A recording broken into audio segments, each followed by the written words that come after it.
پیارے بچوں، ایک دفعہ کا ذکر ہے، ایک جنگل میں ایک اونٹ کھڑا تھا۔ اس کی رسی بھی زمین پر تھی۔ اسی وقت دوسری طرف سے ایک چوہا آیا۔ اس نے دیکھا کہ اونٹ کھڑا ہے اور اس کے گلے میں رسی ہے۔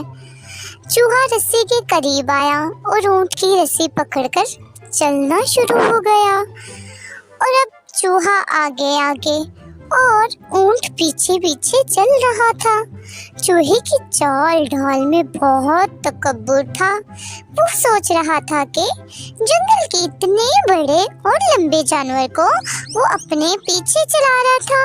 اونٹ بھی چوہے کا غرور دیکھ کر کہنے لگا کہ چھوٹے سے چوہے، تم کتنی خوش فہمی کا شکار ہو، بس تھوڑی دیر بعد تمہیں پتہ چل جائے گا۔ چلتے چلتے دونوں ایک ندی کے کنارے پہنچ گئے۔ وہاں پہنچ کر چوہا رک گیا۔ اسے دیکھ کر اونٹ نے کہا، پیارے مالک، آپ رک کیوں گئے ہیں؟ چوہا جو پہلے بہت ہی فخر کر رہا تھا، ندی کا پانی دیکھ کر چوہا بہت پریشان اور بے بس ہو گیا۔ اونٹ نے کہا، میرے مالک رکو نا، آگے چلتے رہو اور ہمت سے کام لو۔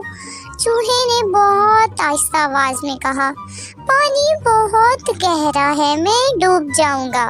اونٹ نے کہا، میں دیکھتا ہوں کہ پانی کتنا گہرا ہے۔ اس نے چوہے سے کہا کہ ندی بہت گہری نہیں ہے، بس گھٹنوں تک ہے پانی۔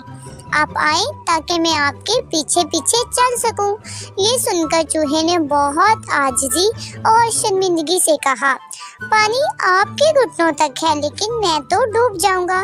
چوہا سمجھ گیا کہ جس چیز پر وہ غرور اور تکبر کر رہا تھا وہ درست نہیں ہے، کہ کسی کو حقیر نہیں سمجھنا چاہیے۔